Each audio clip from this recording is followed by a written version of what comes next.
Halo Cinekrip, bertemu lagi bersama saya Indra dan Audrey. Oke, kali ini kita akan membahas sebuah film terbaru dari H-Corp nih. H-Corp udah punya PH namanya Imaginary, terus di sini juga dibantu sama Visinema dari foundingnya Visinema, Vision Capital, yang berjudul Ngeri-Ngeri Sedap. Dan Ngeri-Ngeri Sedap ini disutradarain oleh Benedion yang sebelumnya sutradarain Ghostwriter yang pertama, terus di sini juga Benedion juga sebagai penulis yang memang ceritanya dari novelnya dia juga di tahun 2014 kalau nggak salah. Dan cast-nya ada Arswendi Bening Suara, ada Tika Pangabean, ada Boris Bokir, ada Lolox, Indra Jegel, dan Gita Bebita. Yang utamanya itu ya. Langsung aja ke sinopsisnya dari Ngeri-Ngeri Sedap. Pasangan suami istri yang tinggal di Toba, Sumatera Utara, dan mereka memiliki 4 anak, tapi mereka mengharapkan 3 putranya yang merantau ke Jawa untuk pulang, lalu mereka menciptakan konflik palsu agar ketiga anak ini mau pulang dan tinggal lebih lama di rumah orang tuanya. Bukan keturunan Batak, tapi sedikit banyak aku tahu dari teman-temanku yang dari memang teman-temanku yang memang Batak dia sendiri.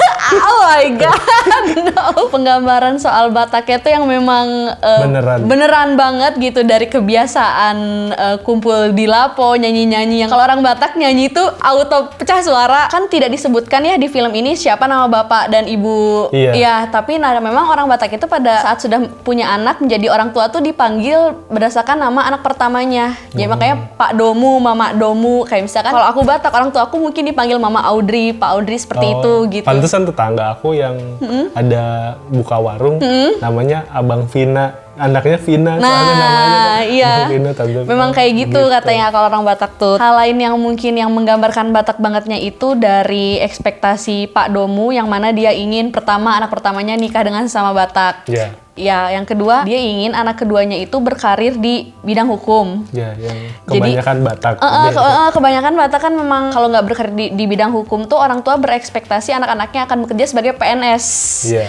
Terus juga ekspektasi Pak Domu supaya anak bungsunya si Sahat, anak bungsu laki-laki tuh pulang untuk ngurus orang tua gitu. Sering aku lihat di diri teman-temanku yang Batak yang sudah lama merantau ke Pulau Jawa atau memang orang tuanya sudah lahir di Pulau Jawa, itu mereka udah lupa atau nggak terlalu mengerti dengan tradisi Batak. Kayak contohnya kain ulos itu salah ngambil gitu, karena ada temenku juga yang nggak bisa bedain ini ulos buat, padahal dia tuh Batak tapi dia nggak bisa bedain ini ulos buat apa, ini ulos buat momen apa gitu. Sama waktu Indra Jegel ini yang paling lucu buat aku, waktu Indra Jegel kebingungan manggil entah tantenya atau saudaranya tuh yang ibu-ibu yang ngambil makanan, dia dari manggil Namboru salah, Nantulang salah, sampai dia give up kayak ya bude karena dia lama di Jawa. Itu sih yang aku suka banget gitu. Indra Jegel tuh lebih ke Melayu sih sebenarnya, tapi dia masuk dengan logat-logatnya kan nyampe, terus dari kakak pertamanya siapa kan Boris kelihatan banget kayak oh bisa ini jadi kakak pertama, terus kayak yang bontotnya Indra Jegel ya masuk kecil kan gitu ya dengan dia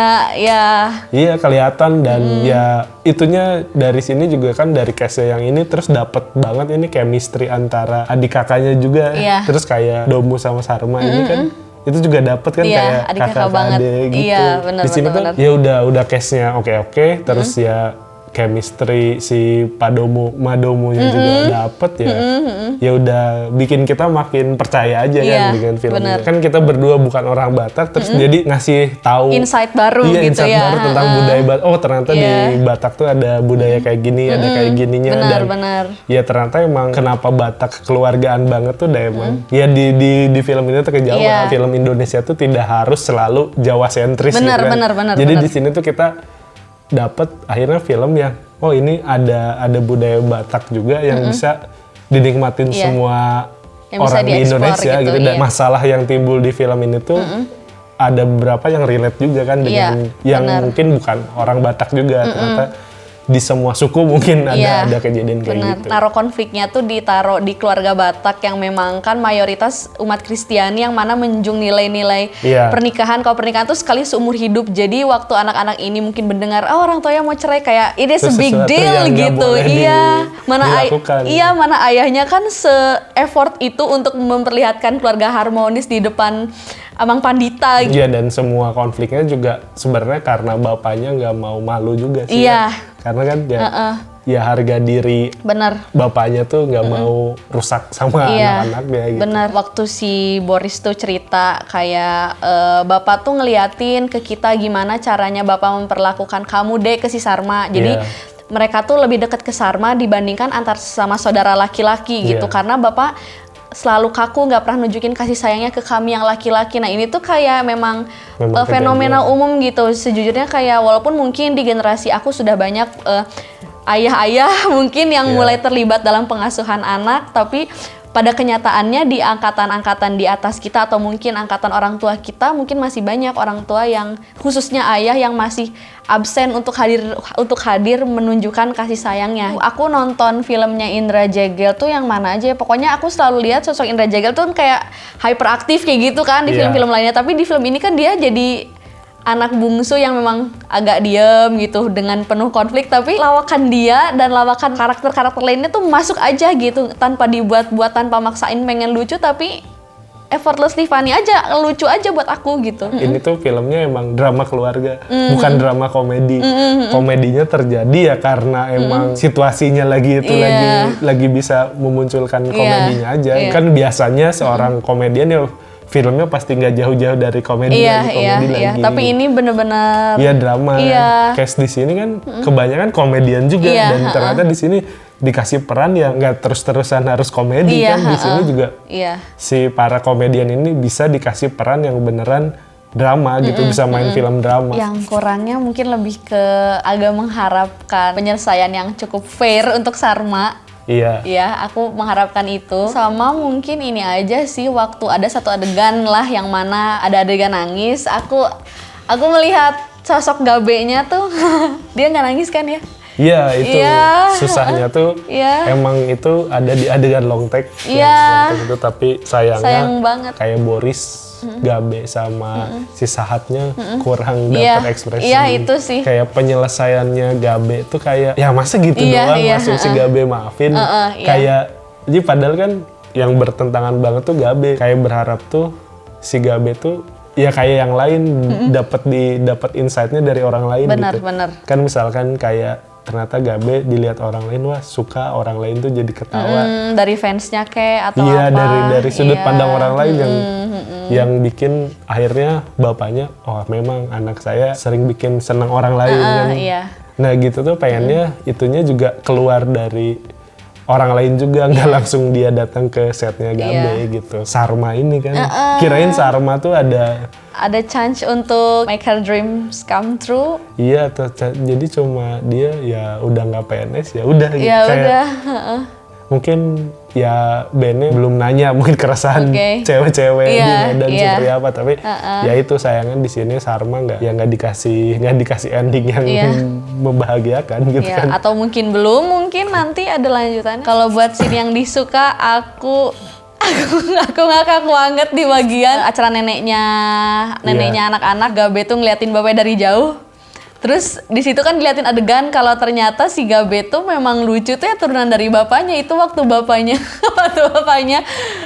ngejok soal betapa mahalnya biaya upacara kematian kan yang bisa dibeli buat beli motor ninja. Itu aku pecah banget ketawa kayak parah sih gitu. Itu aku suka banget.